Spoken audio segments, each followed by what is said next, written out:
Welcome to a Community Partners interview where we explore the organizations, opportunities, and resources that look to make change in our daily lives. I'm your host, Davy, and you're listening to Voices for Ability Radio. All abilities, all the time.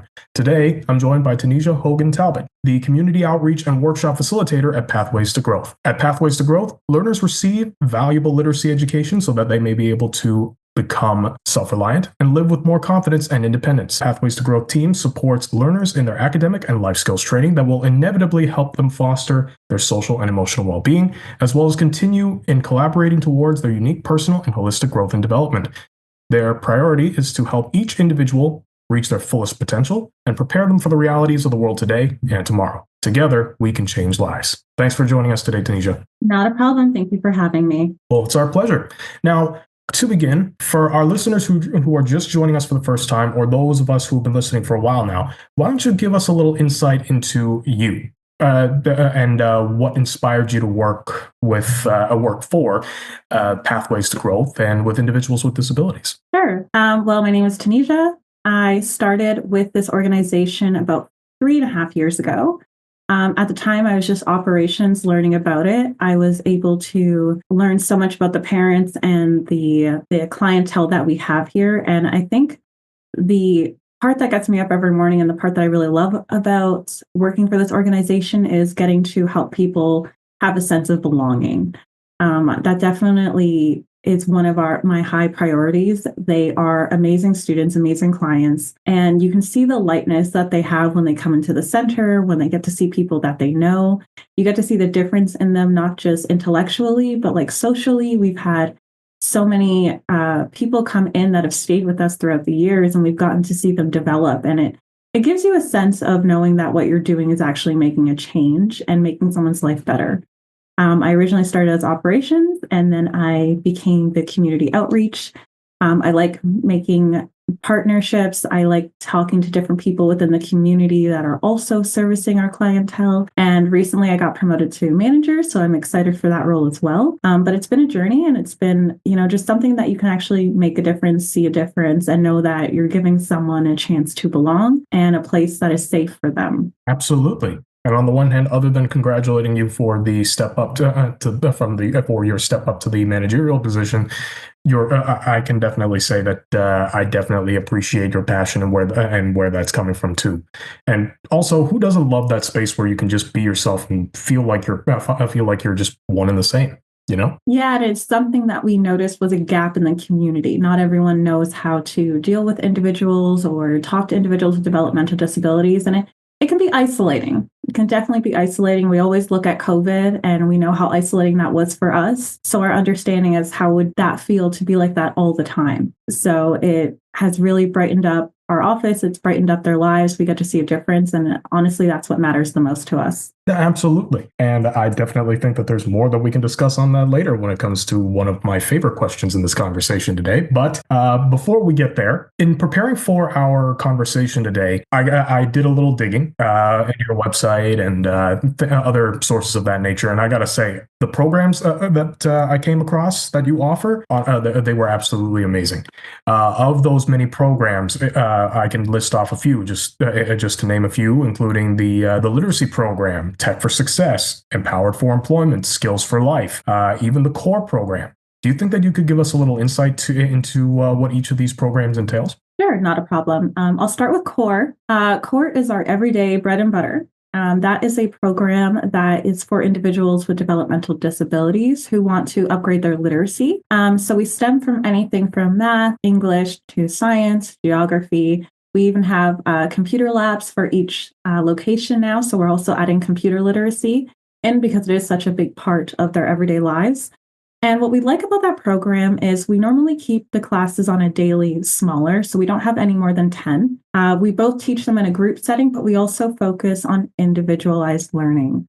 We have a special assessment that we do in-house that helps us to know what the client is really good at, what the client needs some help in. And we are very keen on learner goals. We want our learners to feel empowered, and we want them to know what they want to learn. And this helps them to be motivated when they're coming in Monday through Thursday to know, this is my goal, this is why I'm here, this is what I'm working on. So that one is always ongoing. We actually only closed that program for Christmas break. and stat holidays, of course. So Monday through Thursday, these programs are running in our Mississauga location as well as our Brampton location. So that is always going all the time. A lot of our longtime learners are within that program. There's no age limit. We have 16 and up. So we see people that are coming fresh out of high school and those who are like in their 30s or 40s and 50s and still want to upgrade their learning. So it's been a blessing. Our Tech for Success is a program that came out through the need of computer literacy. We had a lot of guardians and parents asking for help. What people might not know is that a lot of our parents are, there's an age gap, yes, but they're parenting those who are in their 30s, 40s still. So sometimes it's hard for parents to keep up with the technology advances that we're having, especially when they happen so rapidly. So we came up with a plan and a curriculum that fosters computer literacy all the way from understanding the basics of software and hardware, going from internet basics, internet safety, all the way up to Microsoft Office, like Microsoft Word, Microsoft PowerPoint, and Microsoft Excel. So that is actually one of our specialized programs, as well as E4E, or Empowered for Employment. That one is actually being upgraded as we speak, so that we have a partnership coming up with another agency who's going to help our clients become employed after they have completed our 6-week course. And in this course, we are doing everything from resume building to teaching them how to conduct an interview, both in person and online, utilizing LinkedIn and different online platforms for your application process, because as we know, we're no longer handing it in person. We are also talking about their rights. This demographic tends to get taken advantage of. So we are trying to make sure that they know what they are allowed to speak up for, when to speak up, and who to speak to. We're really trying to upgrade that with the job market changes.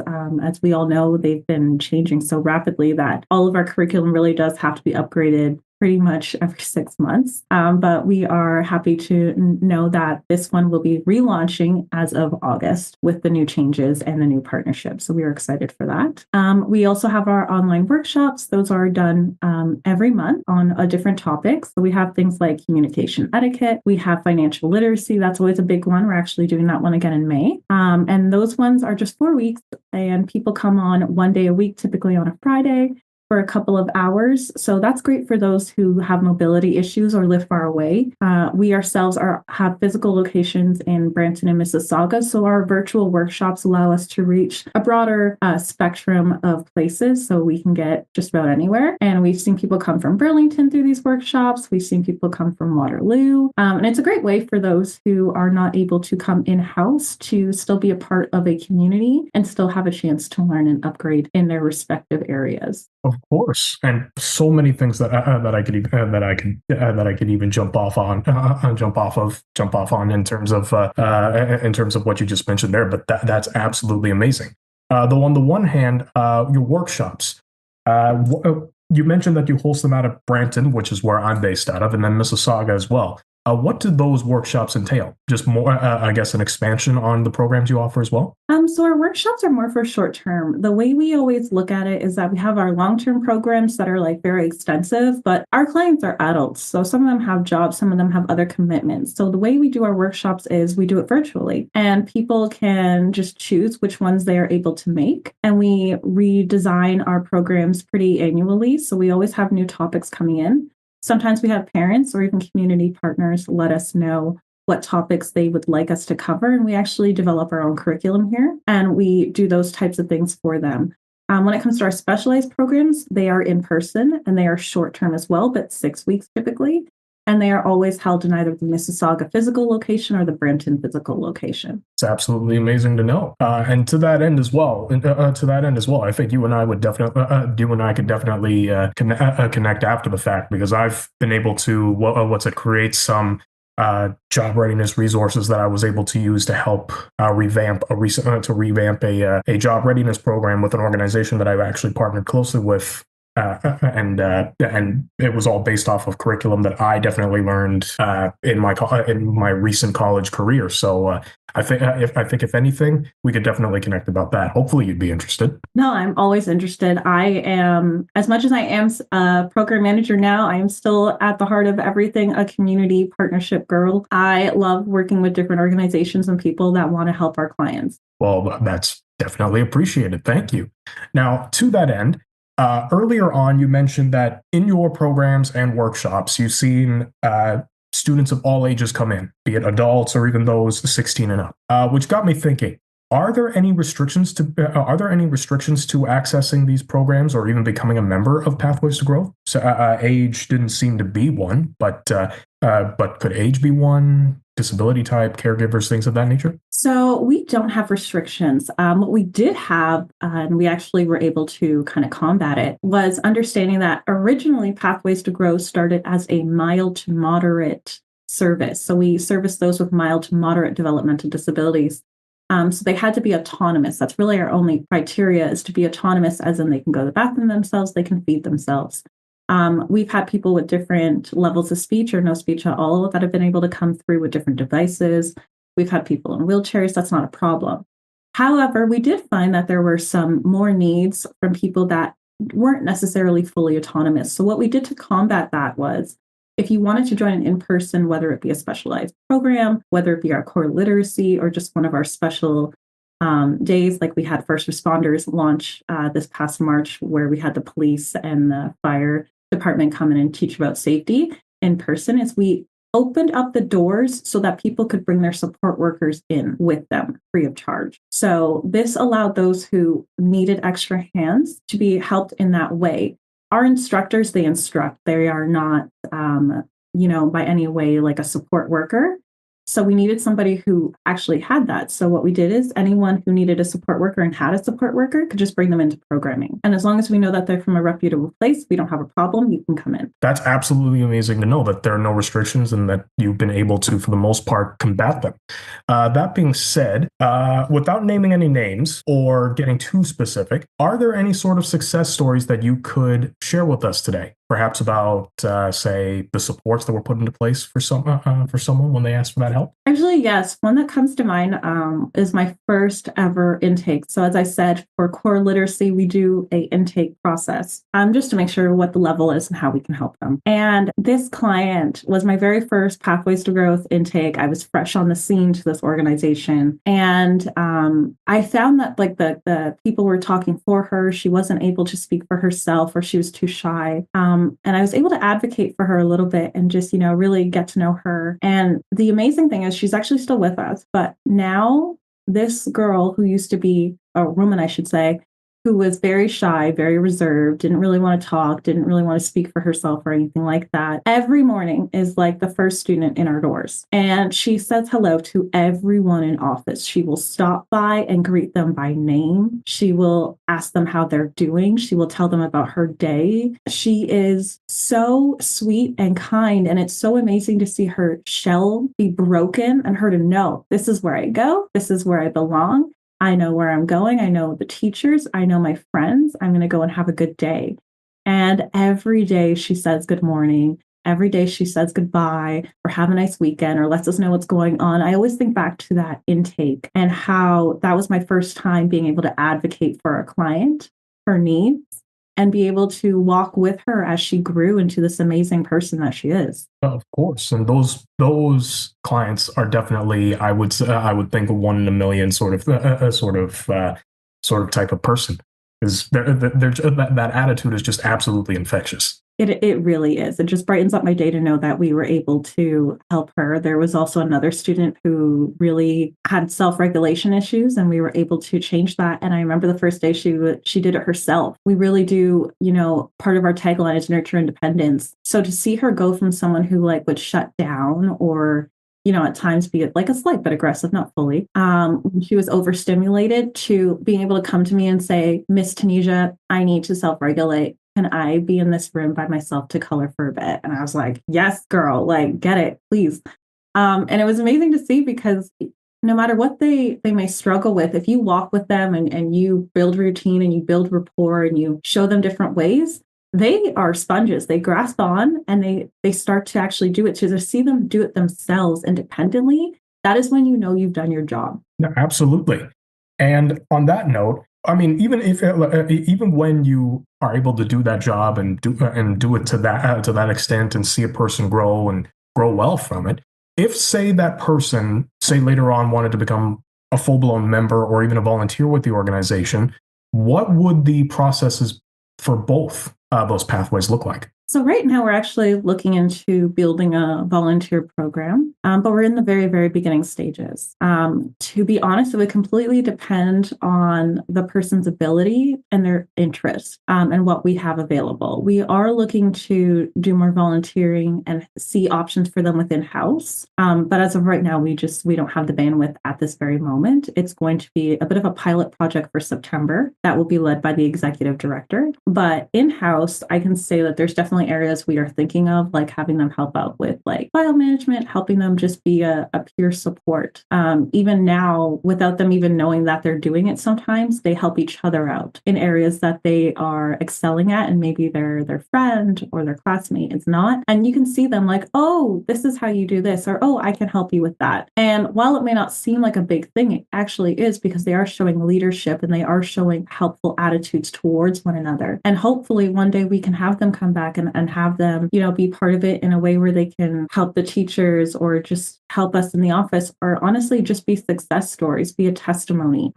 You'd be surprised how much it means to people to have someone that represents them and seeing them do well in society, and how much hope that would bring into them. So we're definitely open. We're just trying to figure out logistics. So it will take about a few more months, because we're just not quite there yet. Fair enough. Fair enough. And and if anything, that also rounds out what you were saying earlier about the isolation component as well, too. In a way that whoever volunteers or whoever seems to walk through or breeze through the organization's doors, they immediately, almost as you said, sort of like find that place where they know that they can have a great day, where they know that they can succeed. And to that end, this brings us on to that very favorite question that I was mentioning to you earlier on in our conversation. Now, you could argue that isolation is possibly an answer to this question, although again, that's up to you to decide. Though, in your opinion, what's one thing you see happening repeatedly to individuals with disabilities that shouldn't be, and how do we collectively go about stopping it? Well, isolation could be one of them. What I will say from my eyes, it's not letting them speak for themselves.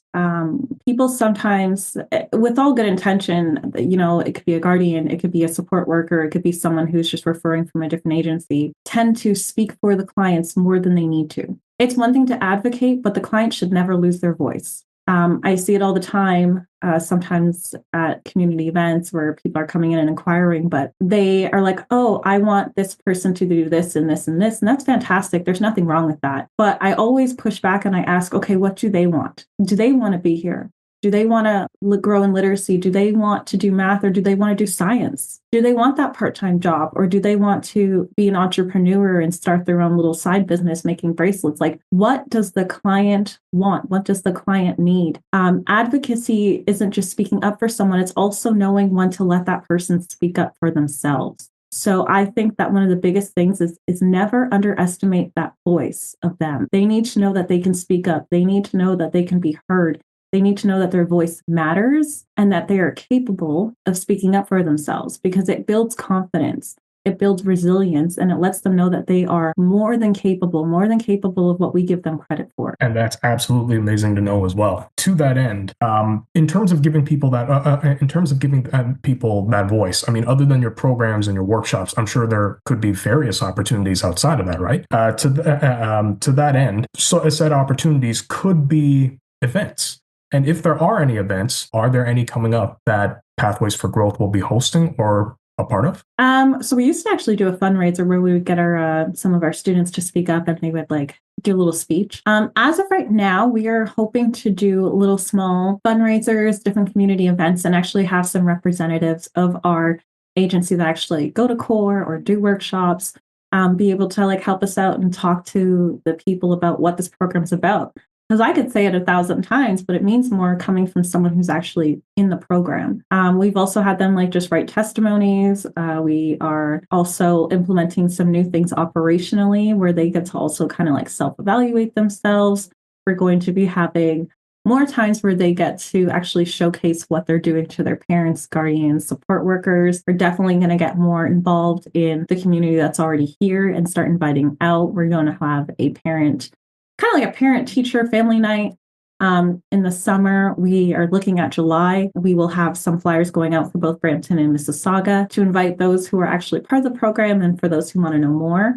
To showcase what they do, but it's not about us. It's going to be about the client, and they're going to showcase what they've done, and they're going to tell us what they liked, and they're going to show their parents their space and what they do on a regular. So that's the way we're doing it right now in-house. We will have bigger things coming in the next year, but we are a team that has our plates full, so I like to manage things slowly and see how they go first. So right now we're doing it in-house, and we will be notifying people of like a summer fundraiser. It probably will be just something like a nice summer barbecue where people get to come out, and we'll definitely be having some representatives that are our clients also coming and showcasing, and hopefully some parents and guardians as well. Well, I think you're already speaking a bunch of people's languages just at the mention of barbecue. I know you're speaking mine, but nothing brings people together like free food, right? Oh my goodness! But on the other hand, too, it's a great opportunity for people to just get together and have some fun. And I mean, food is one of the world's most universal languages. It really is. And that being said, events, programs, and workshops aside, if our listeners out there are looking for more information on all the big things that you have to come, on all the amazing things that you have to offer at the moment, if they're looking for that extra bit of information, how else can they find you? How else can they reach out to you? So I'm always available on my email. It's on all of our flyers. They can do we have an info, we have my personal email. We also have some online inquiry forms I can share out. That's not a problem. If you are connected with DSO, we send all of our upcoming events and newsletters through them. We also have a e-blast list. So if anybody is interested, they can inquire. Once they give me their email and give me permission, I just send them all of the e-blasts through there. And we can always just call. I answer my phone all the time. The longest you'll wait is 48 hours, and that's only on a weekend. So it's really up to the person. They can come in person. We do our best to get back to everyone as soon as possible. Of course. And that's absolutely fantastic to know. And with that, Tanija, thank you so much for joining us today. Thank you for having me. Honestly, this has been a blast. Thank you for having our organization. Well, it's our pleasure. And with that, people, we've reached the end of yet another amazing interview. You're listening to Community Partners presented by Voices for Ability Radio. All abilities, all the time. I'm your host, Davy. Be safe, be kind, and I'll see you all next time.